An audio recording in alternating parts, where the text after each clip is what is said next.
આ વાર્તા અમદાવાદના પ્રતિષ્ઠિત પેથોલોજિસ્ટ ડોક્ટર ભાસ્કર યુ વ્યાસના જીવનની એક સત્ય ઘટના પર આધારિત છે, જે તેમની બહુમુખી પ્રતિભા અને નિસ્વાર્થ સેવાની ઝલક આપે છે. વાર્તાની શરૂઆત એક ભવ્ય ગુજરાતી લગ્ન પ્રસંગથી થાય છે, જ્યાં વરના પિતા લગ્નવિધિ માટે ગોર મહારાજ કર્મકાંડી બ્રાહ્મણની અચાનક ગેરહાજરીથી ઊંડા તણાવમાં હોય છે. કંકોત્રીઓ વહેંચાઈ ગઈ હોય છે અને મહેમાનોની હાજરીમાં વિધિ અટકી પડતા પરિવાર માટે આ એક મોટી ધર્મ સંકટની પરિસ્થિતિ બની જાય છે. તે જ સમયે મહેમાનોની ભીડમાંથી એક આધુનિક કોટ પેન્ટ પહેરેલો યુવાન ડૉક્ટર, જેની ઓળખ એક સફળ ડૉક્ટર તરીકેની છે, તે આગળ આવે છે અને શાંતિથી યજમાનને પૂછે છે, ઘરમાં અબોટીઓ કે પીતાંબર છે? સૌ કોઈ આશ્ચર્યમાં પડી જાય છે.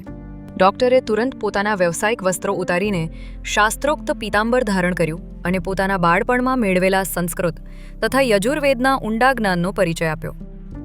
તેમણે સંપૂર્ણ શુદ્ધ ઉચ્ચાર અને શાસ્ત્રોક્ત પદ્ધતિથી કાશીના પંડિતને પણ ટક્કર આપે તેવી રીતે ગ્રહ શાંતિની સંપૂર્ણ વિધિ શાંતિપૂર્વક સંપન્ન કરાવી. આ અણધારી ઘટના જોઈને લગ્નમાં હાજર બધા મહેમાનો અને યજમાનો સ્તબ્ધ થઈ ગયા. વિધિ પૂર્ણ થયા પછી ડૉક્ટર ફરી પોતાના આધુનિક વેશમાં આવી ગયા, પણ જતા પહેલા યજમાનના હાથમાં પોતાનું વિઝિટિંગ કાર્ડ મૂકીને એક અદ્ભુત સંદેશ આપ્યો.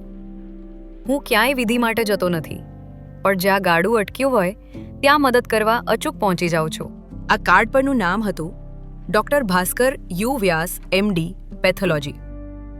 આ ઘટના દર્શાવે છે કે આ યુવાન ડૉક્ટરે મેડિકલ સાયન્સમાં ગુજરાત યુનિવર્સિટીમાં પ્રથમ નંબર મેળવ્યો હોવા છતાં તેમણે પોતાના પ્રાચીન જ્ઞાન અને સંસ્કારને ક્યારેય ભૂલ્યા નથી.